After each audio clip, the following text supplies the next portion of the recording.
Hey everybody, got something special for you guys today. It's a review of a kit that I was sent by the guys over at Warlord Games. This one specifically is going to be an Opel Blitz, or you can build it as a multi-A. But let's get inside here and see what we've got.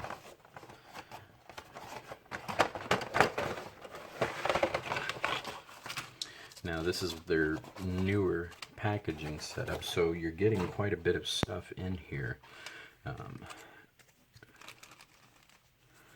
Let's start with all of our incidentals.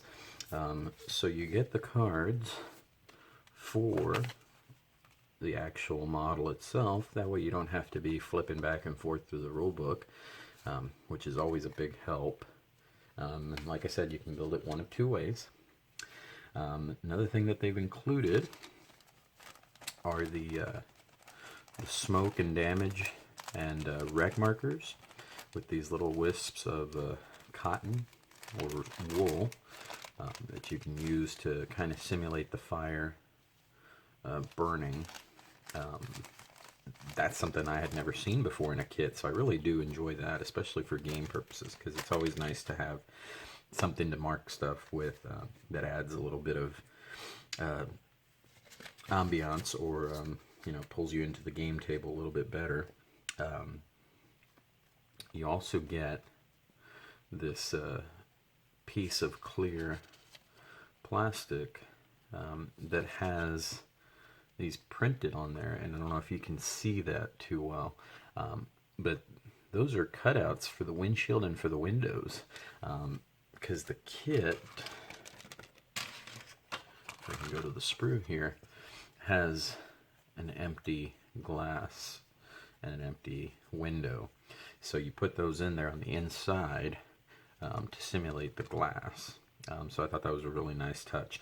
And you can always go back and weather it with some dust or weathering powders and stuff to kind of give it that look of being worn down wherever it's at. Let me see here.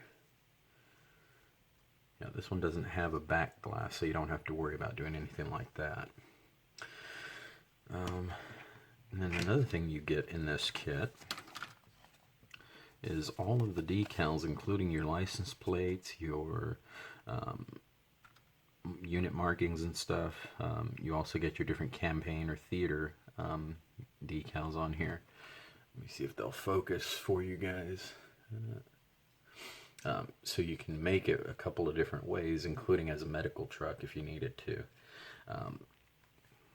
So I thought that was really, really nice. And these decals have a good bit of detail on them. They look very crisp. There doesn't seem to be any fading or anything like that. You can barely see them, but they're very thin, so that means that they're going to fit the curvature of all the different parts of the truck really well. You can also just use stuff like this one. Nope, I don't have it up here. It's called Microsol, and it's really good for putting on your decals to kind of help soften them up to fit curved surfaces. But anyway, moving on to what we came here for. Oh, I guess we'll get the instruction booklet too. I really like that they've included a little bit of backstory about the unit itself, and then there's also the application guide for the decals, and they kind of give you some tips on what they feel like is the easiest way to build it, which I really appreciate, because sometimes with certain kits you're kind of left wondering what the best way to do it is.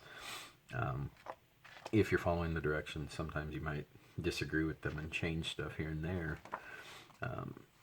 But what I really liked about the instruction booklet was the coloring guide. It's pretty straightforward here, because if you're just doing, for example, 18th Infantry from the Eastern Front, they did it in Dunkelgrau, and then they did beige brown for the tarp in certain areas, and then they did some weathering, and then for the Africa Corps, 1st Battalion, they did the Army Painter Desert Yellow. These top colors, they don't specifically say it, but these are going to be Vallejo colors, 603 and 875 specifically. And then on the back here, you've got two more. This is a winter camo multi-A done in Desert Yellow, and then gone back over with 820 off-white from Vallejo. So this is a combination of the two. Over here you've got another one that's like that, where you start with a Army Painter Desert Yellow base, and then they do camo olive green and flat brown over to give it the stripes and the camo pattern. And they don't specifically mention what they use to do the weathering, but you can feel free to use whatever products you have on hand. Now the kit has a ton of detail.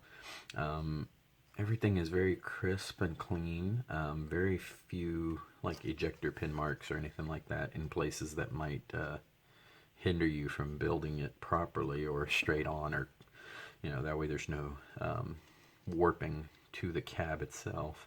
And after all, this is a gaming kit, but it is nice to see that they've gone in and done quite a bit of detail for you to paint. Looking at the track set for the multi-A, and then for the back tarpaulin and stuff, I really like that it's got, if you can see it here, all this little detail that's been molded into it.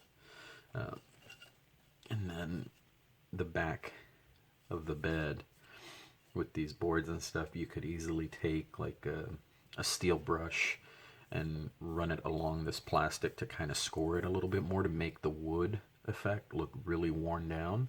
I may end up doing that. Actually, I think I'm gonna do that for sure if I leave it open. But I believe you can build it with the top removable. You don't have to glue it down, which is going to be really nice, because I'm definitely looking forward to painting all of these seated soldiers. If you can kind of see them there. They offer you a couple of different head options. So the top guys would be the ones that were probably more in the North African theater, and then the guys down here just have their helmets. But of course, you can mix and match them as you choose. And then you've got weapons slung options, so they're all kind of holding them at the ready, but not, in a very awkward pose for being seated in a truck.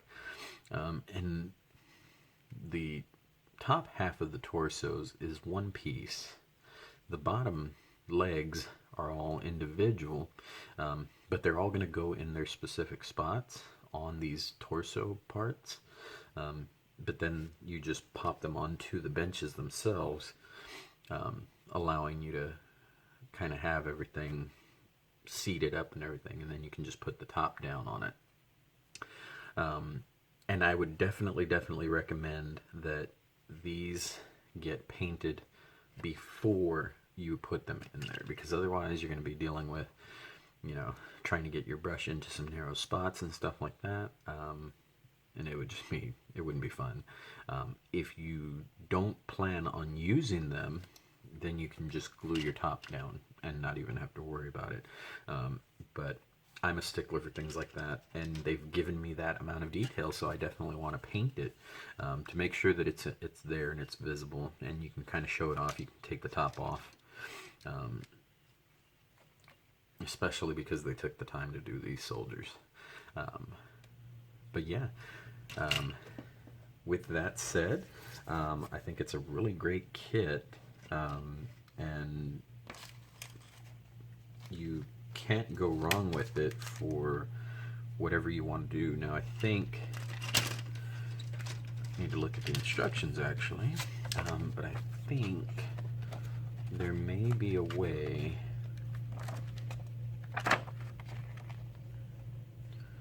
Yeah, it'd be tricky, but there may be a way for you to be able to do a magnetization to kind of give you the option to switch back and forth between the two. I don't think I'm going to do that, though. I think I'm just going to go ahead and stick with either the Blitz or the Multi-A. Still haven't decided yet. We'll see what everybody thinks. But having that, if you took your time, you could probably figure out a way to magnetize it, or at the very least do something to facilitate you switching out the tracks. But it's a very nice kit that I could definitely see myself getting a couple more of these, because you can never have too many trucks. You can never have too many transports. And let's see. Okay, and so that's it for this little review. I'm gonna go ahead and assemble this guy, and then we'll be back to talk about it a little bit more. Okay guys, so I have gone ahead and built it, and as part of the build I went ahead and assembled the crew. I've not glued them in because I plan on painting them and putting them in once everything's all said and done. I won't be gluing the canopy in though, that way I can actually take it off to kind of show off all those troops inside. And then I did decide to do the interior. I'm not sure if you guys can see that too well, but I used the templates provided, let me see here, to cut out the windows, and then on the front I kind of gave it a little bit of a crack to kind of give the impression of maybe that it's already taken a couple of hits of small arms fire. And then this window kind of ended up a little bit cockeyed, but I did appreciate that the kit included those templates for you, so you didn't have to do that. It's something that I typically do anyway with a spare piece of clear styrene, just to kind of give me that extra look. Although I don't mind kits that have it blocked out, so that way you can just paint it blue rather. But yeah, overall the kit is really nice. I would recommend, don't do what I did, and close the cab down before you're ready to move on to the next step, because then you have to kind of take apart the cab and then reassemble all the components with the driver inside. And sometimes you can end up with a little bit of a wonky gap, which you can then remedy by putting rubber bands and a little bit of heat to the plastic, but not too much because otherwise you'll bend it. But yeah, so from here I'm gonna go ahead and continue on with the painting. I did this paint just to get the inside of the cab done, but I'm gonna go ahead and move on to the next steps, and then we'll see you guys in the next one.